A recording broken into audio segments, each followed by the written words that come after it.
por favor. Deixa eu só achar o arquivo aqui.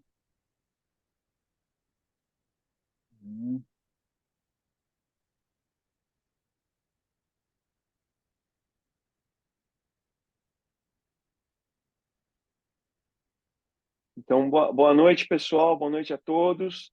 Essa é mais uma edição do nosso Clube de Revista aqui na Santa Casa de São Paulo. Acho que é a edição 17, né? 15. 15. A gente chega lá. E mais uma vez aí conduzida pelo nosso brilhante aqui, Ricardo Alexandrino, tá? Então, dessa vez ele vai conduzir aqui a apresentação. Eu vou compartilhar minha tela, então, aqui. Só preciso que você autorize aí. Vê aí, acho que já está autorizado, não está? O anfitrião desativou. Tenta de novo. Então, peraí. Pode ir. Show.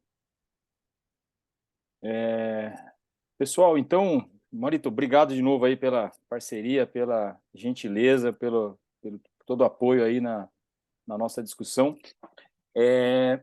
Esse mês eu estava muito atarefado aí, na verdade, os últimos meses, muito atarefado por conta da nossa jornada sul-brasileira de anestesia.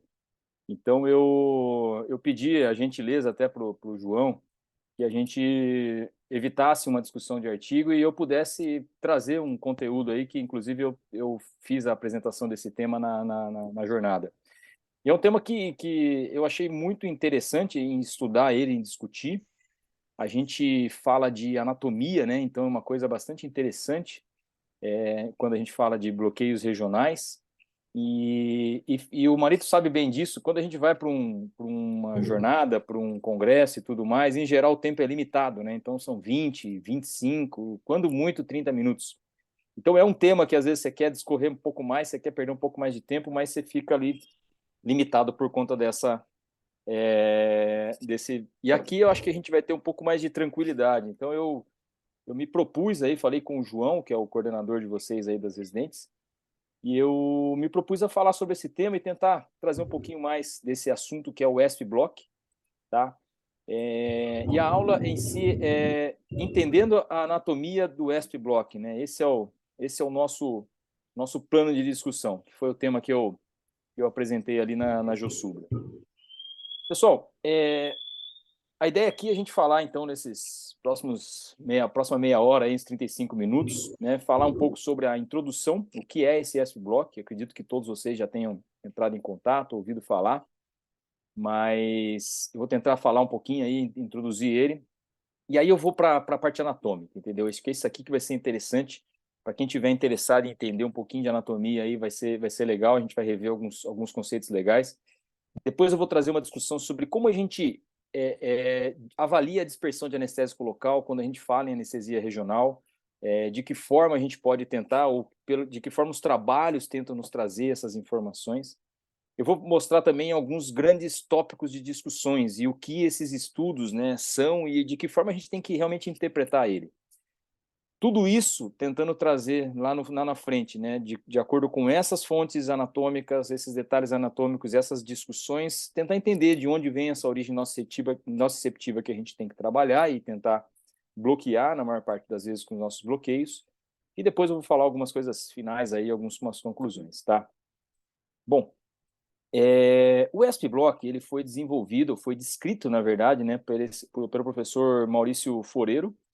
Ele, em 2016, né, ele iniciou ali, ele trabalhava com dor crônica, e ele, dentro das análises que ele fazia, e já com a ultrassonografia em mãos, ele começou a tentar umas técnicas, e depois disso ele descreveu essa técnica, que na verdade foi um bloqueio, né? Um bloqueio que ele usou como base o antigo, né, bloqueio paravertebral, mas por ser uma técnica, para tentar fazer uma técnica relativamente menos invasiva, menos traumática, e com resultados também semelhantes, ele optou por fazer, né, esse bloqueio, utilizando, ao invés de você fazer o bloqueio na região paravertebral, que seria nessa região mais anterior, próxima ao neuroeixo, paralela ao neuroeixo, você faria uma infusão aqui, retro processo transverso, atrás do processo transverso. E, posteriormente, essa infusão adentraria, né, passaria esse espaço para o espaço paravertebral e teria a ação aqui nessa anatomia que eu vou discorrer um pouco mais. Aqui um pouco mais de sonoanatomia, talvez uma das poucas imagens de sonoanatomia que a gente vai ver. A ideia aqui é discutir a anatomia e a dispersão anestésica e não a sonoanatomia. Mas eu queria já parar aqui e fazer dentre os colegas que estão aqui, eu queria perguntar, vou ver o primeiro aqui, o Rafael Costa, você está aí, cara? Eu queria que se você pudesse só abrir seu áudio, eu queria que você me falasse quais os 3 músculos que nós estamos falando quando a gente fala do bloqueio ESP-Block. Você consegue me falar aí, cara? Tá ouvindo? Rafael? Oi, Opa, chefe. manda. Então eu quero saber se você sabe quais os 3 músculos que a gente objetiva a analisar quando a gente vai fazer o bloqueio ESP. Você sabe me dizer? Se não souber, não tem problema, cara. A gente vai ver bastante eles ali. Chefe, não sei. Tá. Marcelo Takaoka, você sabe me dizer quais esses 3 músculos que a gente vê quando a gente vai fazer o bloqueio ESP-Block?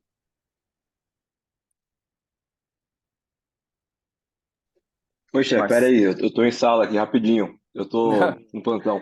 Então, vou Paciente, passar peraí, por... só tô ouvindo, desculpa. Agora eu não Tá. consigo falar. Fica tranquilo. Rafael Chenedese, tá ouvindo aí, cara? Você consegue me falar quais os músculos que a gente tem que avaliar no ESP-Block, cara? Se não souber, não tem problema, cara. A aula é justamente para abordar isso aí ou para tentar entender aí com vocês o que vocês têm de referência. Rafael, tá me ouvindo? Oi, chefe, não sei também, não. Porra, maravilha, cara. Então, assim, cara, não era nenhum demérito isso. Eu que aprendi o ESP aí há pouco tempo, né? Alguns anos atrás. Hoje em dia ainda tenho minhas dúvidas, né? E vocês, como qualquer residente aí, ainda vai avançar muito no conhecimento de anatomia, porque a gente vem, né, da nossa base de medicina, a gente traz muito pouco, né, de referências anatômicas, ou essas referências anatômicas específicas, né? Então, eu acho que vai ser legal a gente tentar aqui trazer para vocês algumas discussões sobre essa anatomia e pasmem, né? Eu vou falar sobre o ESP, mas vocês vão extrapolar essa discussão para todos os outros bloqueios da parede torácica. Então é importante se vocês se atentarem a esses detalhes, como a gente vai evoluir e avançar nisso. Bom, voltando para a nossa aula, o ESP-Block, é importante a gente falar que ele foi desenvolvido, foi descrito, né, para tratamento de dor neuropática. Ele não foi descrito para cirurgias, tá? Depois, avaliando, né, as características, a dispersão anestésica, as evidências anatômicas e clínicas, né, desse bloqueio, que a gente começou a ver a possibilidade. Mas saibam que ele foi descrito para dor neuropática, tá? Uma dor crônica, uma dor que tem características diferentes, às vezes, de uma dor aguda ou uma dor mais profunda, uma dor visceral. Então, acho que isso é uma informação bastante importante. Mas, de uma forma geral, no artigo do professor Foreiro, ele fez a descrição anatômica. Então, essa imagem aqui é uma imagem onde ele mostra a dispersão anatômica por reconstrução magnética. Então, era um isótopo radiopaco, ele fez a reconstrução. Então, você vê aqui a linha média, né, os processos espinhosos, e você vê todo esse espaço paravertebral sendo preenchido, né, por esse SBOC, pelo anestésico. E esse anestésico também ele dispersa, avançando ali pelos arcos costais, tá? Aqui eles fazem uma reconstrução, aquelas reconstruções tridimensionais, onde eles também avaliaram a dispersão da anestésica. Então você vê que esses músculos aqui, que são os músculos paravertebrais, eles acabam sendo também impregnados, né, por essa solução anestésica, e muito desses anestésicos, uma parte desse anestésico também avança aqui pelos espaços intercostais, tá? Bom, qual que é o princípio anatômico do ESP-Block? O princípio anatômico, como eu mostrei, é você fazer um bloqueio nessa região paravertebral. Essa região paravertebral, ela vai compor principalmente os dois nervos, né, o nervo, né, os dois ramos dos nervos espinhais que saem aqui da nossa medula, que eu vou mais adiante especificar um pouco mais.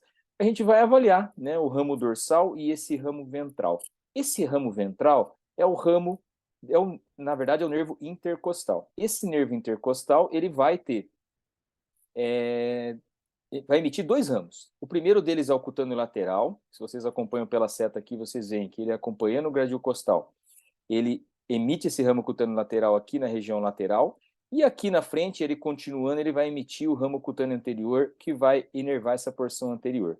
Aqui a gente vê, então, esse formato amarelinho, né? Então, esse amarelinho formando aqui, ele vai formar, então, os cutâneos laterais ali na frente, continuando esse amarelinho aqui, e aqui na frente os cutâneos anteriores. E se a gente vê essa imagem aqui do lado, a gente vê que os principais inervadores da região cutânea, né, do tórax e abdômen, vão ser esses nervos intercostais, através desses ramos cutâneos laterais, que estão anotados aqui por esse colchete, e os ramos cutâneos anteriores estão anotados aqui por esse outro colchete. Tá? Então, lembre que esse é o plano... Tem alguém com o microfone aberto aí, pessoal? Dando um eco. Então, só observe aqui que esses são os cutâneos laterais e os cutâneos anteriores que nós estamos falando, tá? Os ramos dos nervos intercostais. Bom, agora eu estou indo mais a fundo na anatomia. Eu estou indo lá no neuroeixo, estou indo lá na região mais proximal, então. Como eu disse para vocês, quando a gente tem a emergência da raiz nervosa, ali do forame intervertebral, ele vai emitir, então, o nervo intercostal, que é o ramo ventral, né? E, posteriormente, ele vai emitir o ramo cutâneo posterior, né? O nervo intercostal vai avançar no gradil costal e inervar a parede lateral e a parede anterior, e o ramo cutâneo posterior vai inervar essa região posterior do torso, tá? Observem que essa emergência também, né, a gente tem aqui a cadeia simpática, né? Então, a gente vê a cadeia simpática anterior, e essa cadeia simpática forma o tronco simpático, que a gente vai ver um pouco mais detalhes depois, tá? Bom, aqui uma outra imagem, né, aqui do aplicativo Naizora, então a gente vê um outro corte. Então, novamente, esse nervo espinhal, ele sai do forame intervertebral, emite ali o ramo cutâneo, os ramos ventrais, que vão acompanhar o gradil costal, emitir os ramos cutâneos laterais e os ramos cutâneos anteriores, e ali na região posterior, os ramos cutâneos posteriores, que vão inervar essa região posterior. Pessoal, não é difícil decorar. Ramos cutâneos posteriores, região posterior, os ramos cutâneos laterais, a região lateral, e os ramos cutâneos anteriores, região anterior. Isso acontece desde o tórax até o abdômen, tá? Então, não precisa se espremer muito para entender, ou pelo menos dinamizar um pouco essa anatomia, tá? Bom, agora eu vou pegar essa anatomia aqui e vou tentar trazer um pouquinho mais detalhado como é que se formam essas regiões, esse nervo, né, esse nervo espinhal, e também aí os ramos cutâneos posteriores e o nervo intercostal. Então, novamente, aqui a gente tem o neuroeixo.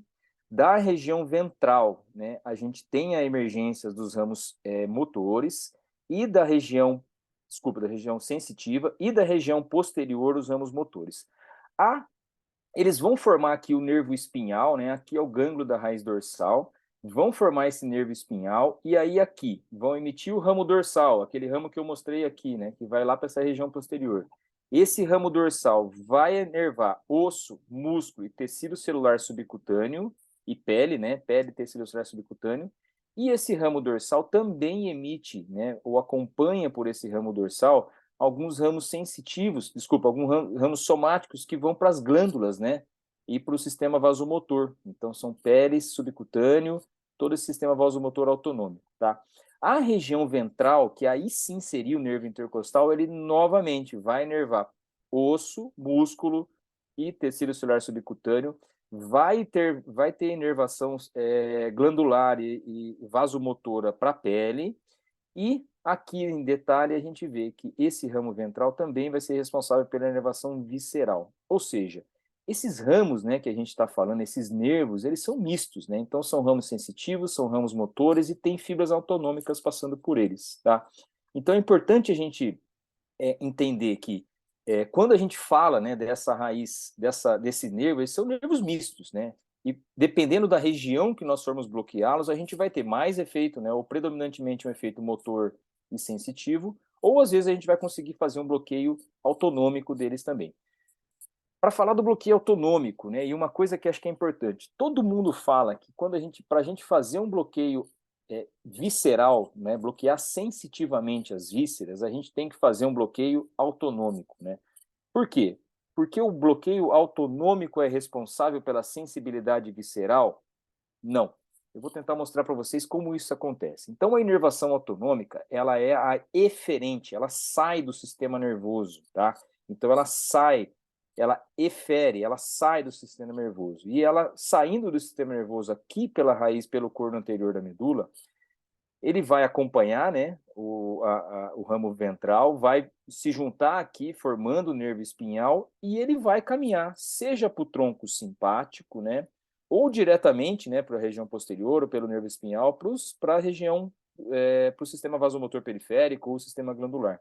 Na maior parte das vezes, quando a gente fala em vísceras, esse tronco simpático, ele acaba, essa fibra simpática eferente, ela acaba fazendo sinapse no tronco simpático, e a partir desse tronco simpático, caminhando pelos nervos esplânicos, eles vão atingir as vísceras, tá? Então, a inervação autonômica visceral, ela é responsável pelos nervos, pelas fibras autonômicas, e elas acompanham, então, o tronco simpático e vão fazer sinapse ou no tronco simpático ou nos gânglios pré-vertebrais e vão inervar autonomicamente as vísceras. E o que acontece do ponto de vista sensitivo visceral? Quem que traz a informação? Se eu tenho um trauma, se eu tenho uma dor de estômago, se eu tenho uma distensão, uma cólica, como é que essa sensibilidade chega, né? Ela vai caminhar por fibras sensitivas aferentes, tá? Então elas vão voltar, são fibras sensitivas. Essas fibras são as mesmas fibras A, C e delta que são responsáveis pela nocicepção somática. Tá? Mas essas fibras, elas acabam acompanhando o sistema, os nervos, né, esplâncnicos, né? Então elas voltam. Então essas fibras, elas são mistas, mais uma vez mistas. Então todo esse sistema aferente sensitivo das vísceras, eles acompanham as fibras autonômicas. Por isso que quando a gente fala do bloqueio autonômico, ou bloqueio do tronco simpático, ou um bloqueio simpático, a gente vai sim bloquear a eferência simpática, mas também vai bloquear a eferência sensitiva visceral. Quando a gente fala, então, em dor visceral, esse é o objetivo do nosso bloqueio, a gente bloquear, então, a cadeia simpática ou os nervos, né, as fibras autonômicas simpáticas, porque a partir delas a gente vai ter a sensibilidade voltando para o nosso sistema nervoso central. Bom, resumindo, então, essa nossa discussão. O sistema nervoso autônomo motor, né? Desculpa, o sistema motor, né? Somático motor, ele sai, então, do corno anterior da medula, pela raiz ventral, ele vai caminhar aqui, vai atingir, né, o nervo espinhal e vai,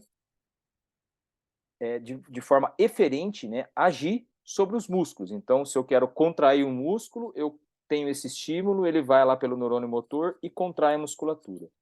Se eu quero fazer com que, por exemplo, o meu vaso se contraia ou o meu vaso se dilate, eu tenho o sistema nervoso autônomo, e aí ele vai também sair por esse corno anterior da medula, na verdade é o corno lateral, anterolateral, né? Aqui ele vai poder fazer, ao invés de ele caminhar direto para o nervo espinhal, ele vai fazer aqui nesse ramo, através do ramo comunicante, a sinapse no gânglio, no tronco simpático, né, o gânglio simpático aqui no tronco simpático, e vai acompanhar ou o nervo espinhal, ou daqui ele vai acompanhar os nervos esplâncnicos, que vão para o sistema, que vão para a região visceral. Então esses dois saem. E o que volta? As fibras sensitivas. Então as fibras sensitivas somáticas, então a dor de pele, osso, músculo, tudo isso vem através das fibras somáticas, e no mesmo nervo, através de outras fibras, agora as fibras sensitivas viscerais, a gente também tem a aferência sensorial, então, das vísceras. E essas vísceras, a diferença é que elas vão, na maior parte das vezes, fazer sinapse aqui no gânglio da raiz dorsal, tá? Mas é importantíssimo a gente entender isso, porque a gente desmistifica alguns conceitos. Principalmente achar que quando a gente faz o bloqueio simpático, a gente está bloqueando a cadeia eferente. Não, a gente fazendo o bloqueio simpático, a gente está bloqueando por tabela a parte sensorial eferente, tá? Essas fibras sensitivas que estão voltando para a medula. Então, aqui, ó, as fibras sensitivas aferentes carregam a sensibilidade visceral e caminham pela mesma via simpática eferente, só que eles vão ter funções diferentes. Então, o nervo é o mesmo, tá? Quando a gente fala, então, do bloqueio paravertebral, né, ou da região paravertebral, a gente vai estar falando dessa região aqui, tá? Dessa região da emergência, né, do nervo espinhal, da cadeia simpática anterior e da emergência dos ramos ventrais e os dorsais, que eu vou mostrar um pouquinho mais depois aí, tá? Lembrando, então, que depois da saída, né, do forame paravertebral, do forame intervertebral, a gente tem 2 centímetros, mais ou menos, de nervo espinhal. Depois disso, eles acabam dividindo, né, o ramo dorsal e o ramo ventral. E todos esses ramos, eles são mistos. Lembrando isso, que é um detalhe importante. Bom, agora, depois que a gente definiu a anatomia, vamos atrás dos espaços. Então, novamente, aquilo que eu mostrei para vocês ali. A saída, então, do neuroeixo, aqui a medula, ramo anterior, ramo posterior, formando o nervo espinhal. Aqui na região anterior, a cadeia simpática, através do ramo cinzento comunicante. Aí, aqui na cadeia simpática, a gente tem o tronco simpático. E a possibilidade, então, de retorno dessas fibras simpáticas e acompanhar aqui o nervo espinhal, ou então aqui a partir dos nervos do tronco simpático, emitir os nervos esplâncnicos que já vão acompanhar as vísceras, tá? Então, esse é o nosso espaço anatômico mais fundamental, né? Essa é a região mais interessante para a gente atingir, né? Quando a gente pensa em um bloqueio anestésico. Mas o problema é o seguinte: para a gente atingir essa região, a gente tem que fazer ou a peridural, que a gente atinge o neuroeixo, ou o bloqueio paravertebral, que a gente faz a infusão de anestésico local exatamente nessa região, ou a gente vai utilizar técnicas que vão, de alguma forma, fazer com que o anestésico local chegue aqui em algum momento. Por exemplo, o bloqueio do eretor da espinha.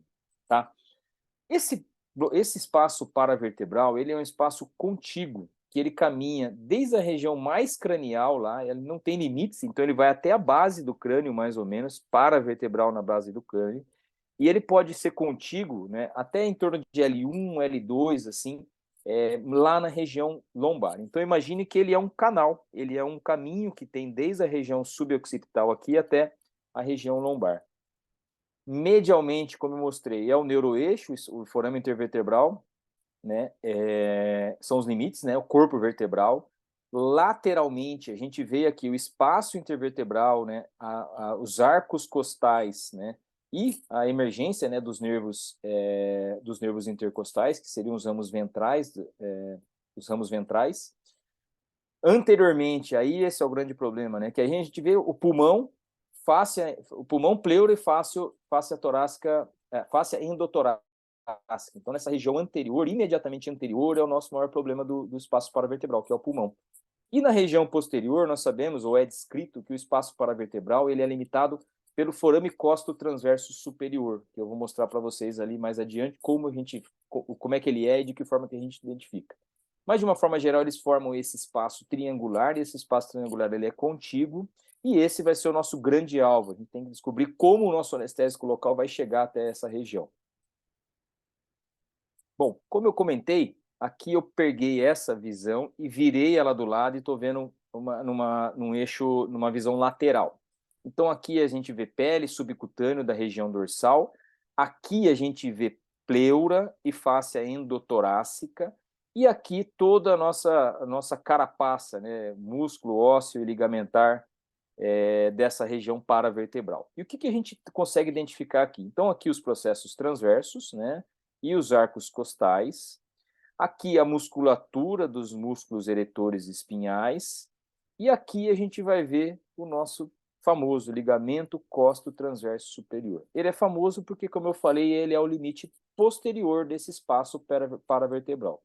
Quando a gente faz o bloqueio ESP, o nosso objetivo é fazer uma infusão de anestésico local abaixo dos músculos eretores espinhais e acima do processo transverso. Fazendo essa infusão de anestésico local acima do processo transverso, nós temos como objetivo que esse anestésico ele ultrapasse esse ligamento costo-transverso superior e atinja o espaço paravertebral, porque aqui sim ele vai ter uma ação mais efetiva, tanto possivelmente atingindo ali o nervo espinhal, a raiz, o tronco simpático, né, anterior, a raiz ventral e a raiz dorsal. Se a gente conseguir que o anestésico local atinja essa região, a gente vai ter certamente mais sucesso para o bloqueio. Bom, agora eu vou falar um pouquinho mais do que são, né, e de que forma se comportam esses músculos eretores da espinha. Como eu falei lá no começo, eu perguntei, né, para os colegas quais são os 3 principais músculos que nós temos nessa região posterior e através dos quais nós vamos passar, né, fazer o agulhamento, ultrapassar eles e chegar. Então agora eu vou dar o spoiler aí, é o trapézio, o romboide e os músculos eretores espinhais. Os músculos eretores espinhais são os mais profundos e, como eu comentei, eles são a última membrana, né, embaixo da qual nós vamos infundir o nosso anestésico local. E o que são esses músculos eretores espinhais? Esses músculos eretores espinhais nada mais são do que um conjunto de 3 grupos musculares, que eles saem desde essa nossa região pélvica e lombar baixa, tá? E eles vão acompanhando todo o espaço, né, toda a espinha paraespinhal, até a região suboccipital. E esses 3 grupos musculares, eles vão mudando de nome através das suas origens e inserções, desde a sua região mais baixa, mais inferior, até a sua região mais cranial. Mas, de uma forma geral, lembre-se que são 3 grupos musculares, tá? Esses 3 grupos musculares, eles vão ser responsáveis por esse processo de extensão da espinha. Então, eles são os eretores da espinha. Observe, então, que eles precisam ter um tipo de inserção, né, na musculatura e nessa região intercostal, nessa região paraespinhal e nos arcos costais, muito intensa, porque a partir dessa inserção que ele vai fazer essa extensão da musculatura. E aqui está um dos nossos grandes problemas quando nós vamos fazer esse bloqueio. Nós temos que ultrapassar esse tecido conectivo, nós temos que ultrapassar todas essas fibras que muitas vezes podem ser compostas por tendões, por ligamentos espessos. Então, isso às vezes é difícil de ultrapassar. Então, toda essa face, aqui a gente vê todo o músculo, aqui desse lado, né, os músculos eretores espinhais, aqui dissecamos os músculos eretores espinhais, e aqui embaixo a gente vê já, desculpa, essa face tóraco-lombar posterior, que seria esse limite, né, posterior, a partir do qual a gente fazendo, né, ultrapassando essa região, a gente conseguiria atingir esse espaço, né, abaixo dos músculos eretores espinhais, e nós podemos chamar essa face tóraco-lombar posterior também de um tecido conectivo intertransverso. Na verdade, são todo esse tecido conectivo que vai unindo aqui os arcos costais, os processos transversos, a gente pode chamar eles de tecido conectivo intertransverso. E aqui numa imagem, né, do Naizora, a gente vê, novamente, o trapézio aqui em cima, o romboide aqui no meio e o conjunto de músculos eretores da espinha. Aqui a gente tem, então, que entrar com agulhamento e atingir essa região embaixo do músculo eretor da espinha, fazendo a dispersão desse anestésico local nessa região, e é depois disso que esse anestésico local ele avance e atinja essa região paraespinhal. E eu vou mostrar para vocês de que forma ou quais os principais caminhos que esse anestésico local faz até chegar nessa região paraespinhal, paravertebral, que é o nosso principal alvo de bloqueio. Bom, eu vou mostrar agora um pouquinho mais de detalhes como a gente tem que entender esse espaço paravertebral e qual a relação dos músculos eretores espinhais com esse espaço paravertebral. Então aqui também vou mostrar mais uma animação, onde a gente, desse lado esquerdo, a gente vê toda a musculatura, tá? E desse lado direito eu dissequei, eu retirei o músculo trapézio, né? Todo o músculo trapézio. Aqui a gente vai sobrar o músculo romboide e aqui eu também dissequei e retirei todos os músculos eretores da espinha. Então a gente vai conseguir ver a fundo como é formado, né, esse espaço paravertebral através dessa ressecção desses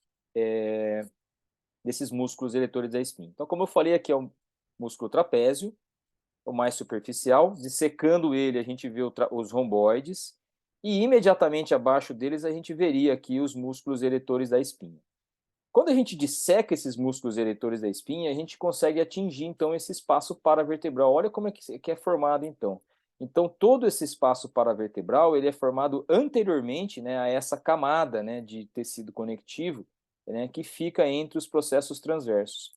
E o nosso objetivo aqui é fazer com que a infusão de anestésico local saia dessa região atrás, né, do processo transverso e atinja essa região mais anterior, que seria o espaço paravertebral.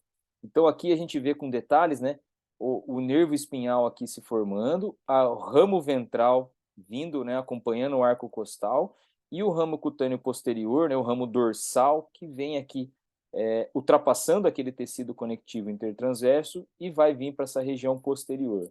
Esses pequenos ramos que estão mostrados aqui são os ramos cutâneos posteriores que eu mostrei para vocês, tá? Aqui, novamente, então, só reforçando, trapézio, romboide, músculo eretor da espinha, processo transverso, e quando a gente faz o ESP block, o nosso anestésico local ele fica abaixo, então, dos músculos eretores espinhais, e o nosso objetivo é que esse anestésico local atinja essa região anterior do espaço paravertebral.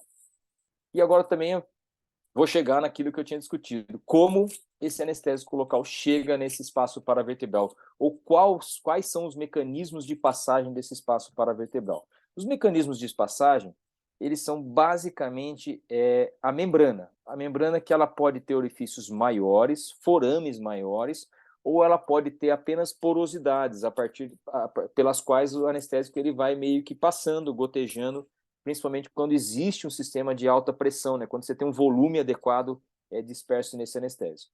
Então, aqui a gente vê uma peça de dissecção anatômica, onde a gente pegou o músculo eretor da espinha aqui e rebateu. Então, aqui desse lado a gente vê o músculo eretor da espinha rebatido. O que nós temos aqui? Esses pontos em azul são os processos transversos. Então, aqui está a linha média e aqui estão os processos transversos, tá? Dos arcos, dos corpos vertebrais, dos arcos. Desculpa, os processos transversos das vértebras, tá? Articulando aqui com o processo transverso estão as costelas. Então, aqui em amarelo a gente vê as costelas. Então, uma costela superior, uma costela intermédia e uma costela mais inferior. Imediatamente abaixo, né, dessa ligação do processo transverso com a costela, a gente vai ter o chamado forame cósteo transverso. Por esse forame cósteo transverso é onde a gente tem aquela comunicação o ramo do nervo espinhal lá da região anterior. Hora que ele emite o ramo cutâneo posterior, esse ramo cutâneo posterior ele vai passar exatamente por esse forame cósteo transverso. Esse forame cósteo transverso também é um ponto de contiguidade para os vasos, né? Então, ele existe, ele é um espaço físico, ele é uma dilatação maior, né, desse espaço, e acredita que esse seja o principal ponto de passagem desse anestésico, dessa região atrás, né, do processo transverso, para essa região mais anterior, que seria o espaço paravertebral. E aqui, novamente, uma imagem de animação, onde a gente vê. Deixa eu ver se eu consigo. Aqui.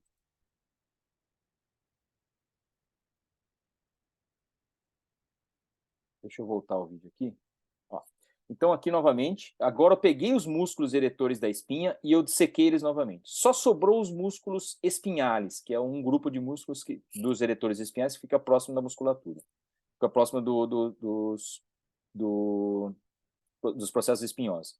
E aqui a gente vê a formação, então, imediatamente abaixo, né, do processo transverso, a gente vê a formação desse forame cósteo transverso superior.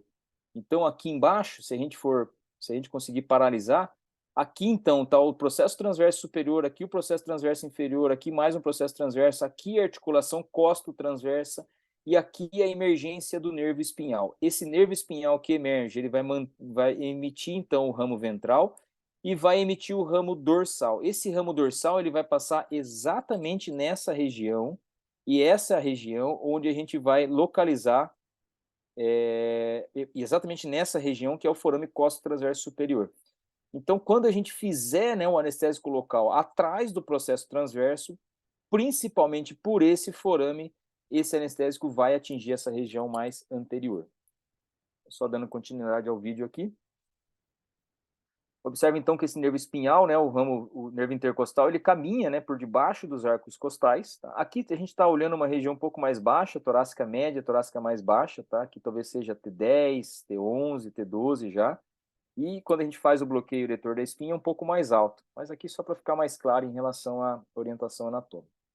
Bom, paramos de falar de anatomia pura e simples e vamos falar agora como que a gente estuda, e não só para esse bloqueio ESP, mas para outros bloqueios, como a gente estuda, né, a dispersão de anestésico local para tentar, né, com artigos, com trabalhos científicos, com uma documentação aí mais precisa, a gente tentar explicar, né, de que forma esses bloqueios que nós estamos fazendo estão tendo o seu efeito. A forma de estudar, basicamente, essa dispersão anestésica, ela pode ser através de avaliação em cadáveres ou através de avaliação em pacientes vivos. Não tem outra forma, né? Ou você vê o morto ou você vê o vivo. No paciente morto, a gente pode avaliar, né, fisicamente, né, quando a gente faz uma dissecção do cadáver, ver aonde foi esse anestésico local, ou a gente pode fazer também radioimagem, faz uma infusão de anestésico com contraste e depois faz uma imagem, tomografia ou ressonância magnética nesses pacientes. A outra forma é a gente avaliar os pacientes vivos, né? Aí a gente tem duas formas. Ou avaliar clinicamente, ou seja, eu vou lá, faço a infusão e vou lá e faço alguns testes para saber se ele está com algum tipo de alteração de sensibilidade. E aí tem vários tipos de formas, né, de testar clinicamente isso. E a outra forma seria também, a partir desses pacientes vivos, a gente estudar por tomografia e por ressonância magnética, uma outra forma também. O que nós não conseguimos fazer é a avaliação clínica em cadáveres, tá? Mas a avaliação de radiocontraste ela pode acontecer nos dois. E agora alguns exemplos, né, de alguns trabalhos que tentaram de alguma forma aí, mostrar, né, como esse S-Block ele altera, né, de como a característica, né, como e quais dermátomos, de que forma isso impacta clinicamente. Então, alguns trabalhos tentaram demonstrar isso aí. Esse trabalho aqui, inclusive, é do professor Foreiro, com o nosso queridíssimo Philip Peng. E eles fizeram, né, a partir de 18 pacientes, eles que estavam com história de dor aguda ou crônica, o S-Block com 20 ml de Bupia 0,5, e eles avaliaram que, na média, se havia uma dispersão desse S-Block em torno de 9 dermátomos. E o teste aqui foi um teste clínico, então eles fizeram uma avaliação clínica, principalmente por alteração da sensibilidade e a melhora do padrão de dor. E desses pacientes, mais da metade desses pacientes tiveram uma melhora significativa da dor. Então, os casos em si eram, então, de fraturas de arcos costais ou de dores crônicas, seja ela por uma neuralgia herpética, por uma fratura, por uma síndrome miofacial, tá? Então, eram pacientes que tinham algum quadro de dor aguda ou crônica nessa região torácica, tá? Eles avaliaram, então, que a alteração de sensibilidade, como eu mostrei, na média, alterava em torno de 9 dermátomos, e a grande maioria desses pacientes que fizeram o S-Block para dores agudas ou crônicas e não necessariamente cirúrgicas, eles tiveram uma melhoria importante da dor. Esse é um artigo também para mostrar que nem tudo são flores e que, às vezes, seja pela avaliação, né, a forma de avaliação sensitiva, a forma de avaliação, né, dos resultados, né, que aqui, no caso, foi a avaliação de alteração de teste de frio. A partir desse tipo de avaliação, a gente teve essa interpretação. Então, foram... quantos pacientes? Aqui eu não vou lembrar.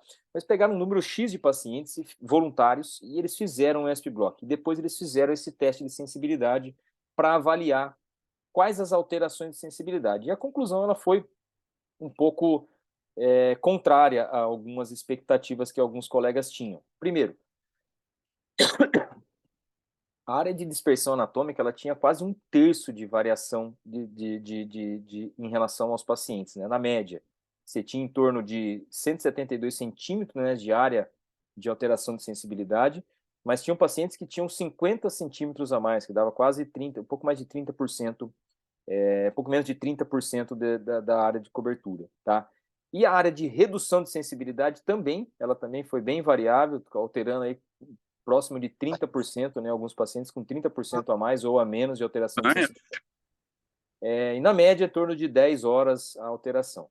E uma coisa interessante que frustrou muita gente foi que esses bloqueios eles atingiram essa região posterior e posterolateral, mas eles não ultrapassaram a linha média. Então, eles não atingiram a região lateroanterior e nem a região anterior do tórax.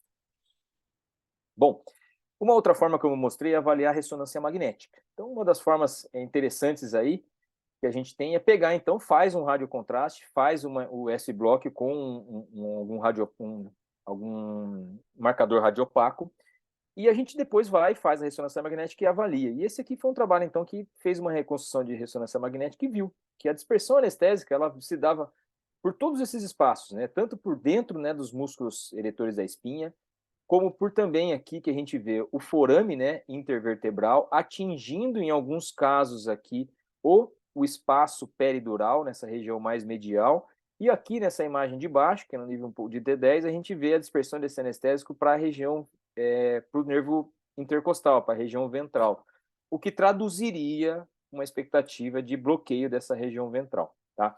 Então, reforçando novamente, havia uma extensão variável crânio-caudal, em alguns casos de 3 dermátomos, outros casos de até 9 dermátomos. A forma de avaliação, eles também fizeram uma avaliação clínica, né? Além dessa dispersão anestésica, eles fizeram uma avaliação clínica através de estímulo de dor ou de alteração de sensibilidade, tá? Então, esse trabalho ele usou 2 formas, análise de ressonância mais a avaliação clínica, tá? E esse aqui foi um outro trabalho onde eles compararam, né, a dispersão anestésica do S-Block com o bloqueio retrolaminar, que é um bloqueio também que é feito aqui nessa região paravertebral, na verdade é retrolaminar, atrás da lâmina vertebral aqui. E eles viram, né, esse lado da esquerda aqui, que o anestésico ele se dispersava, né? Quando a gente faz o S-Block, ele se dispersa, então, tanto para a região anterior, espaço paravertebral, atingindo em alguns casos até o neuroeixo, aqui também atingindo o ramo comunicante anterior e o tronco simpático, possivelmente fazendo o bloqueio simpático e ajudando no bloqueio sensitivo visceral, e também esse anestésico local também avançando para esse ramo ventral, que seria o nervo intercostal.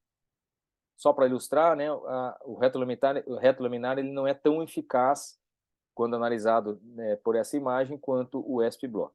E aqui também a gente vê que o S-Block ele tem assim, uma alteração muito maior, né, de sensibilidade, atingindo aí, em alguns casos, até raízes cervicais, dependendo do paciente, e aqui o retrolaminar ele não tem uma dispersão de tanta qualidade. Aqui também, esse mesmo trabalho, né, ele fez a imagem, fez a alteração, esse trabalho que fez do retrolaminar e do S-Block em cadáveres, ele depois de secar os cadáveres, e aqui então da direita a gente vê que o S-Block dispersa então todo esse espaço paravertebral, atingindo aqui as raízes ventrais e possivelmente aqui atingindo os nervos espinhais, onde ele consegue mostrar aqui por essas flechinhas, tá?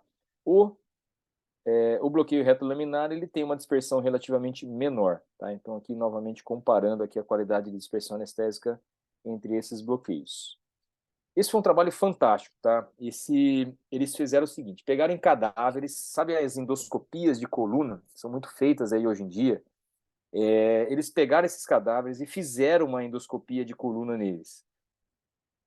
Fizeram o S-Block e depois disso eles passaram uma cana e fizeram uma endoscopia uma endoscopia dessa região paravertebral. Então, eles olharam lá. Então, primeiro, visualizaram o espaço antes do S-Block. Então, aqui a gente vê o espaço antes do S-Block. E depois, a gente vê esse anestésico local injetado, feito o S-Block, e a gente vê a dispersão, então. Toda essa região paravertebral, ela foi embebida, né? Foi preenchida, né? Por essa solução com um corante. Então, a gente vê aqui ó, os ligamentos, né, o costo transverso superior.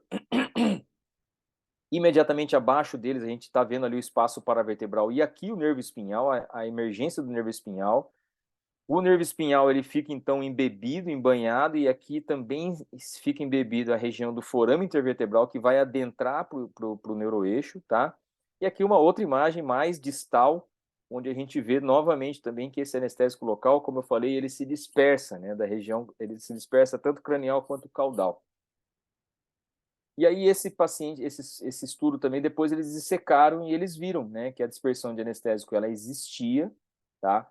Em alguns casos, né, uma coisa que eles comentaram, que a maior parte das vezes esse anestésico ele se dispersava para essa região mais ventral, por detrás, ele não iam pelo espaço paravertebral, eles iam por detrás dos músculos paravertebrais.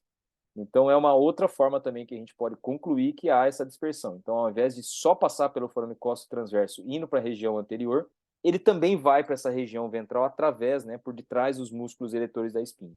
E aqui, novamente, também, olha as setinhas, aqui o neuroeixo, invadindo aqui o neuroeixo, aqui o forame intervertebral, e aqui a medula. Então, a gente vê, então, que o anestésico local ele pode ascender até essa região. E, por último, esse foi um outro trabalho também super interessante, que eles avaliaram uma reconstrução do espaço paravertebral por reconstrução em tomografia 3D. Deixa eu mostrar umas imagens aqui. Então, eles colocaram mais uma informação, né? Que essa imagem aqui era o que nós esperamos, é o que nós temos de referência do nosso espaço paravertebral, que é muito do que eu já mostrei para vocês aí. Então, aqui é o neuroeixo, a emergência dos ramos ventral e dorsal, aqui o ramo comunicante e o gânglio, o tronco simpático aqui na frente, aqui o nervo intercostal e aqui atrás o ramo cutâneo posterior. Nós achávamos que o espaço paravertebral ele seria essa região em azul. Eles viram que em muitos dos casos, né, dessas reconstruções, eles viam que havia uma formação de um espaço retroligamento costo-transverso superior. Ligamento costo-transverso superior que a gente vê por essa sigla aqui, SCTL. Então, ao invés da gente imaginar que esse ligamento costo-transverso superior seria o espaço, o limite posterior, né, do espaço paravertebral, na verdade, existe ainda um outro espaço atrás desse ligamento costo-transverso, e quando a gente fala em SP-Block, há então a possibilidade que ao invés da gente fazer o anestésico local nessa região imediatamente, atravessando esse espaço, né, o forame costo-transverso, ele atinge então esse retroespaço antes, e depois disso que ele vai caminhar lá pelo forame e atingir aquela região. Então, esse bolsão de anestésico local que nós fazemos não fica necessariamente embaixo das faces, pode ficar dentro desse espaço, né? E aqui a gente vê, essa é uma imagem bem interessante quando a gente vê quando a gente faz o escaneamento para o paravertebral, a gente consegue ver esse ligamento costo-transverso e a gente vê essa região em azul aqui, nada mais é do que essa possível, né? Desculpa, essa região em verde, nada mais é do que esse possível espaço retro ligamento costo-transverso superior. Aqui, como eu falei para vocês, essa aqui é a imagem do SP-Block, né? Quando a gente vai fazer os 3 músculos, o músculo trapézio, romboide e os eretores da espinha, processos transversos, aqui embaixo a pleura e aqui o interespaço. Nesse interespaço, a gente vê aqui o ligamento costo-transverso superior, que é esse ligamento que une o arco costal, o corpo do arco costal inferior ao processo transverso superior, e teoricamente esse seria o nosso limite posterior. E eles concluíram que não. Esse limite posterior existe ainda um retroespaço e que provavelmente seria aqui o espaço onde esse anestésico faria a sua dispersão. Isso aqui é só mais uma imagem de reconstrução mostrando ali novamente essas imagens anatômicas que eu falei para vocês. Bom, para a gente agora caminhar para o final. Esse foi um artigo, então, que ele resumiu, né, de uma forma geral, como do ponto de vista anatômico, né, como esse anestésico e de que forma esse anestésico ele vai ultrapassar, então, esse espaço, né, do processo, abaixo dos músculos eretores espinhais, e se ele realmente atinge essas regiões de maior interesse do espaço paravertebral. E ele pegou, então, toda a casuística que nós tínhamos, foi um artigo de 2021, ele viu toda a casuística que nós tínhamos e ele fez, né, um compilado ali que eu consigo resumir mais ou menos nessa tabelinha para vocês aqui. Então, aqui em cima a gente vê os artigos, né, que foram detalhados. Esses aqui, no caso, por dispersão em cadáver, tá? Então, eles viram que para a região posterior, que é uma coisa já estabelecida, para as costas, esse bloqueio é fantástico. Todos os artigos demonstraram que havia, sim, uma dispersão nos cadáveres, né, para bloquear esses ramos dorsais, tá? A região ventral, que na verdade é o nervo intercostal, aquele nervo que vai então acompanhar o arco costal, aqui a maioria desses artigos também demonstrou que há sim uma passagem, tá? Então, aquela dúvida que nós tínhamos, poxa, será que ele é tão eficaz, né? Esse SP-Block, ele é tão eficaz para bloquear os ramos ventrais? Essa dúvida do ponto de vista de dispersão em cadáver, ela já não existe mais, tá? Realmente é comprovada essa passagem. E há também a possibilidade, não na maioria, mas uma boa parte desses casos, que esse anestésico também atinja, né, de uma forma mais completa, todo o espaço paravertebral. Então, não só bloqueando os ramos ventrais, mas também pegando todo esse espaço paravertebral. Em alguns casos, esse anestésico pode atingir, como foi mostrado aqui nesses 5 artigos, o próprio espaço peridural. E num número menor,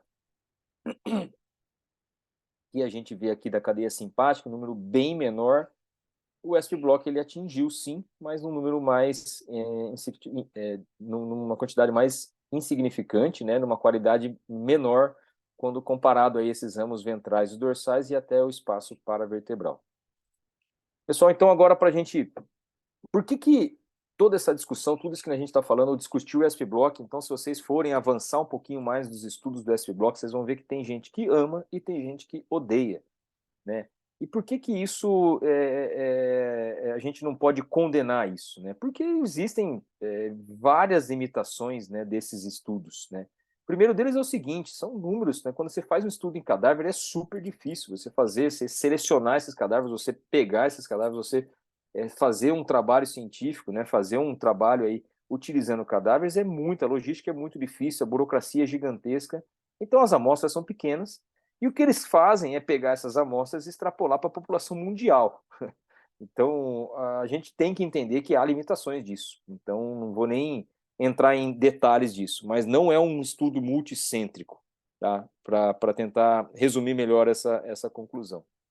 Uma outra coisa, quando a gente faz a avaliação em cadáveres, a gente tira da jogada o ser vivo, né? A mobilidade, a respiração, a contração, a característica dos tecidos, né? Que tudo isso pode impactar na qualidade ou na característica dessa dispersão anestésica. Então, só para ter um exemplo aqui, quando a gente vê um paciente, quando o foreiro fez aquele bloqueio lá atrás, ele era num paciente acordado, num paciente que tinha uma dor neuropática, o paciente estava em respiração espontânea. Então, ele fez o bloqueio, então esse paciente ele tinha respiração. Tendo respiração, ele fazia uma pressão negativa pleural. Essa pressão negativa, será que não alterava essas pressões dentro desse tecido, desses tecidos, dessa parte mole, desse tecido conjuntivo, da musculatura? Pode ser. Uma outra coisa, que a contração da musculatura, então o paciente se mexer, o paciente respirar, o paciente ter algum movimento, também pode fazer, né, aumentar, né, a contração dessa musculatura, pode aumentar a pressão dentro desse espaço paravertebral ou desse espaço desse folheto abaixo dos músculos eretores da espinha, o que também pode acrescentar aí uma variável de alteração da sensibilidade. Quando a gente estuda cadáver, quando a gente estuda um paciente, por exemplo, em ventilação mecânica, a gente tira essa possibilidade da jogada. Uma outra coisa que é interessantíssima, quando a gente vai fazer, e eu mostrei para vocês, olha, a gente fez um estudo de ressonância magnética e viu o espalhamento desse radiocontraste. Esse espalhamento é grosseiro, né? Eu não sei se isso aqui tudo ele se espalhou por dentro das faces, por entre as faces, por dentro da musculatura, ou se por um acaso esse anestésico ele teve uma absorção linfática aqui pelo tecido linfático e ele está adentrando pelo tecido linfático, não atingindo necessariamente as fibras nervosas. Então, tudo isso, né, quando a gente vê por imagem, é subjetivo, a gente não consegue ir a fundo para entender a característica, né, mais precisa desse bloqueio. Ainda mais quando esses testes são feitos em cadáveres, que a gente nunca vai ter interpretação clínica.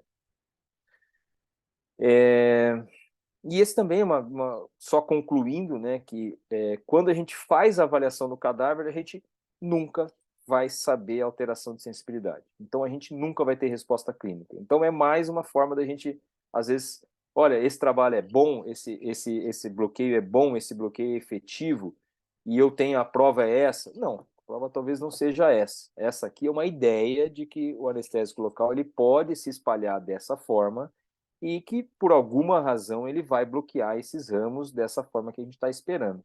Mas a gente nunca vai ter essa avaliação clínica em cadáveres, por uma questão óbvia, né? Lembrando também que tanto eu quanto o Maurício Malito, quanto o Rafael, quanto o Takaoka aí, quanto os colegas, cada um tem uma anatomia, cada um tem um detalhe, cada um teve um trauma lá atrás, cada um já fez, às vezes, uma cirurgia, cada um tem um detalhe, às vezes, e compara-se. Tem pacientes que você faz o ESP de um lado e de outro, e às vezes você tem alterações em relação à dispersão, né, e a característica de alterações desses bloqueios. Então, há uma variabilidade, né, dessas fáscias, desses tecidos e dessas anatomias entre indivíduos, e às vezes no mesmo indivíduo do lado direito e do lado esquerdo você pode ter interpretações diferentes também. E uma forma também difícil, né? Quando a gente faz, por exemplo, eu falei para vocês, um dos testes lá era o teste sensitivo de sensibilidade. O fato de alterar a sensibilidade cutânea de pele vai me garantir que a hora que eu chegar lá no músculo, lá embaixo, eu vou ter o mesmo efeito, né, de bloqueio sensitivo?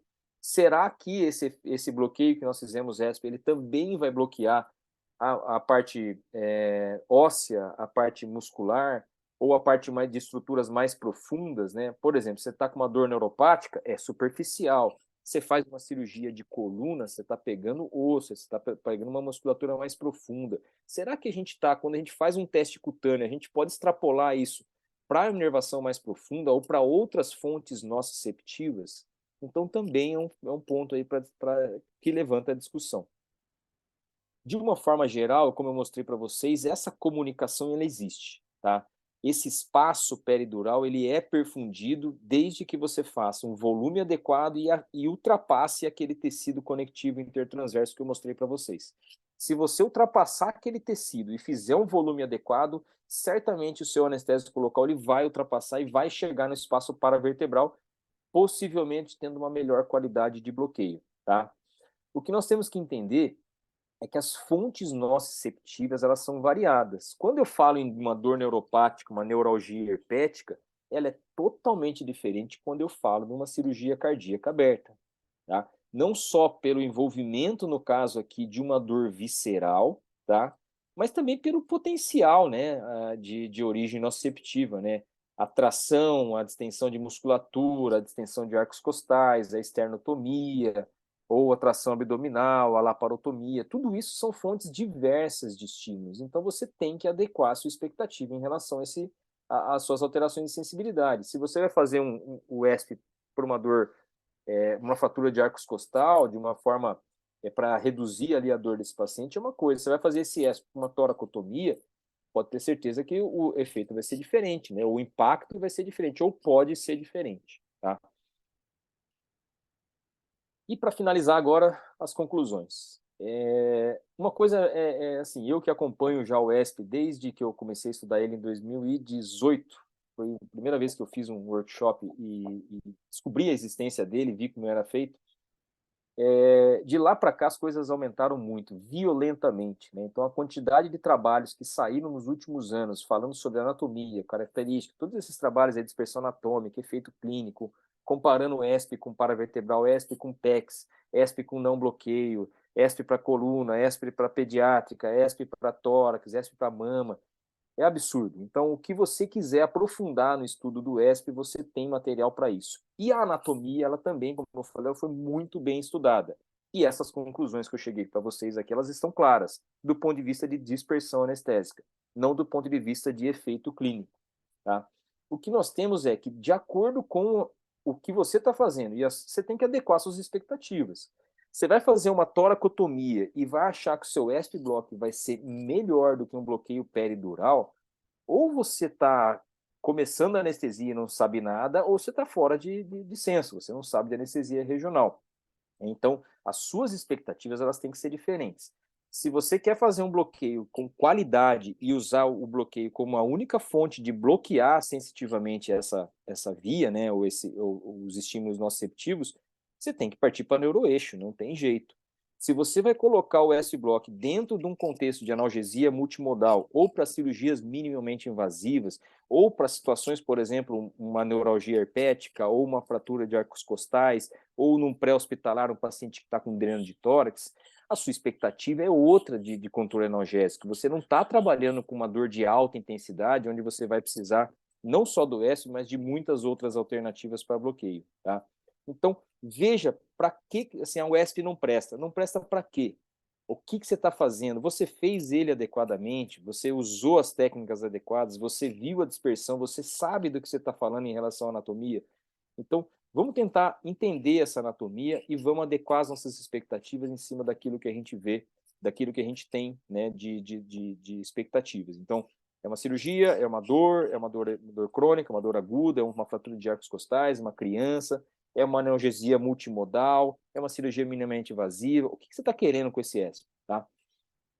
Entender que por conta de todas essas nossas discussões, há limitações dos estudos. Apesar de ter uma gama gigantesca aí de estudos, são estudos limitados, por conta de todas essas características que eu falei para vocês. E, na minha visão, o ESP nunca vai ser um bloqueio anestésico. Ele sempre vai ser um bloqueio analgésico. E a capacidade dele ser melhor ou pior analgésico, na maior parte das vezes, está na sua competência de fazer o bloqueio e, numa menor quantidade, às vezes, nas características anatômicas dos pacientes. Pessoal, esse QR Code, depois eu passo para vocês essa aula aí, mas se quiserem tirar foto desse QR Code aí, vocês conseguem baixar também algumas imagens. Pessoal, Maurício, eu me lambuzei, cara, foi quase uma hora aí de... A discussão é muito boa, cara. Não, foi sensacional, foi ótimo. E a fundo aí nessa anatomia, né, para desmistificar alguns conceitos aí, eu acabo me empolgando. Não, foi perfeito, foi perfeito.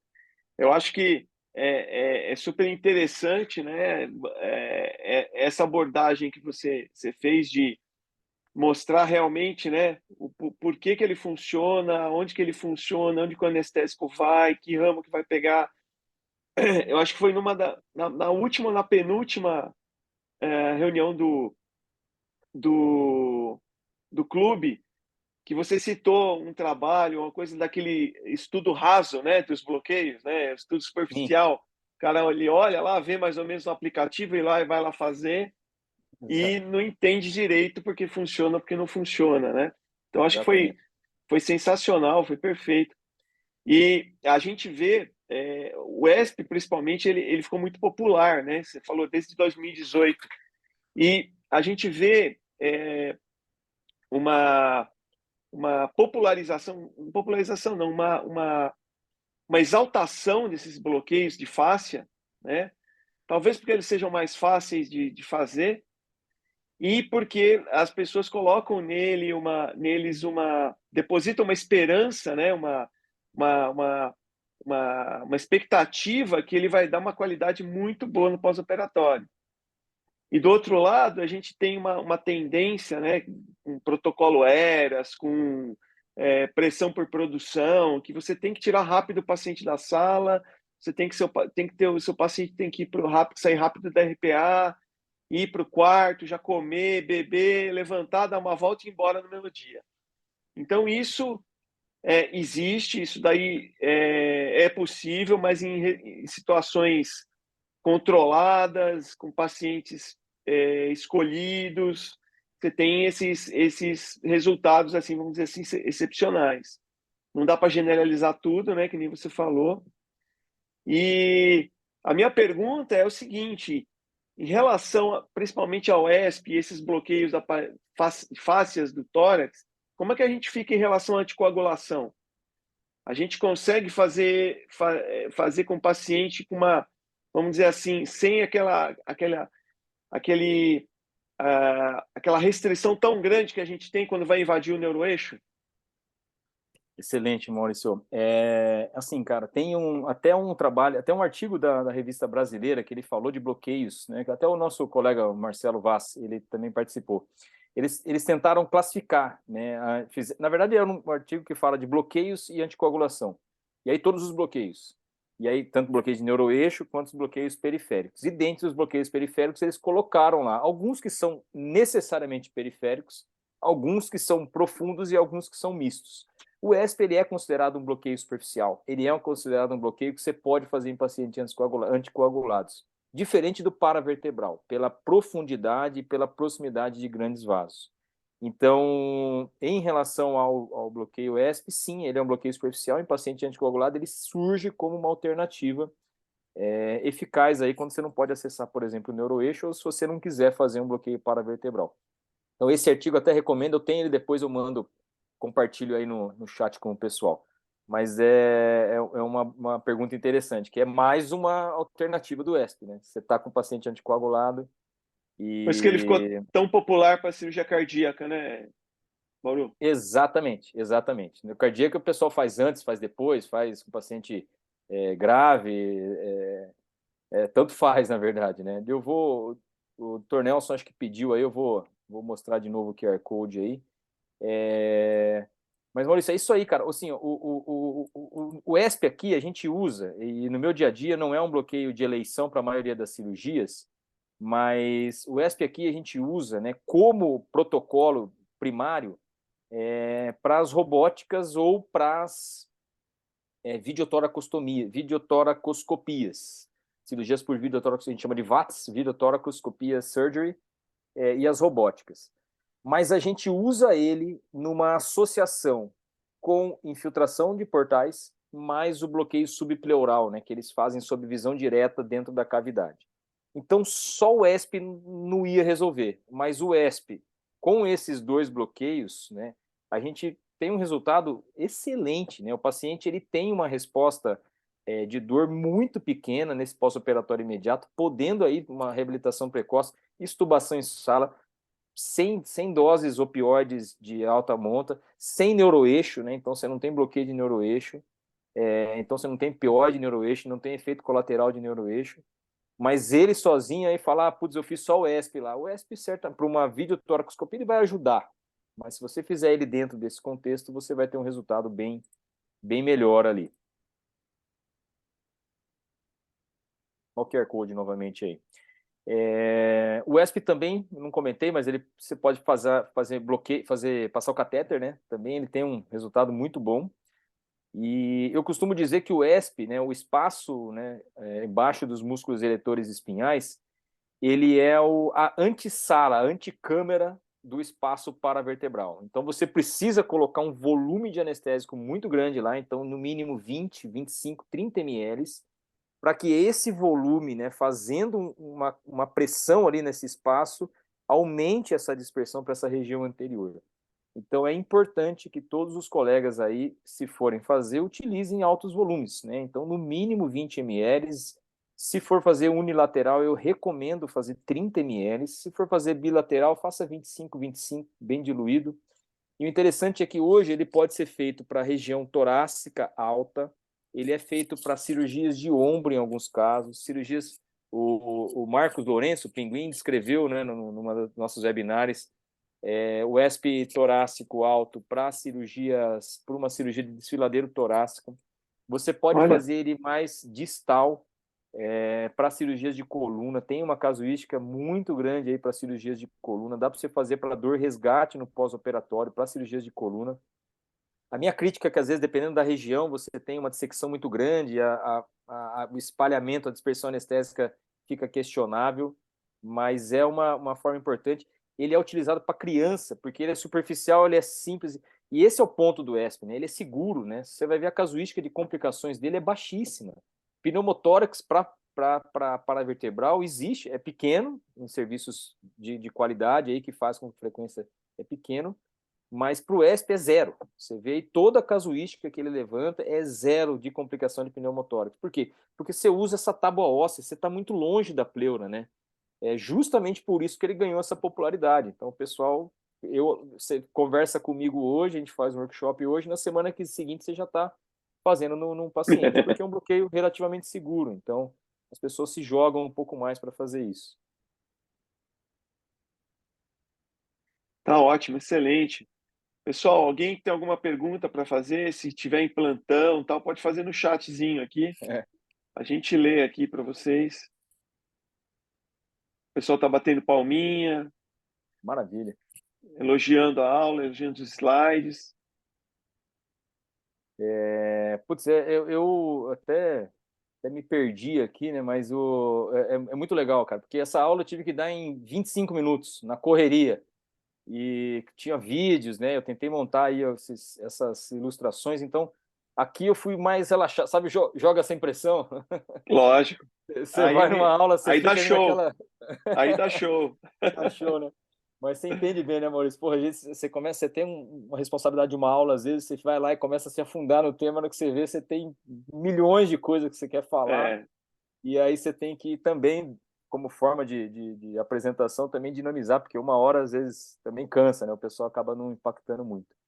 Mas legal, cara, eu gostei aí, foi mais uma foi forma de eu ótimo. estudar novamente aí a anatomia do ESP, vi bastante artigos, tenho esse QR Code aí, tem vários artigos, né, além da própria aula, e aí se vocês quiserem conversar aí sobre o ESP, eu tenho casuística para conversar sobre cirurgia de tórax, cirurgia de mama, cirurgia cardíaca, tenho um artigo que compara tudo isso aí.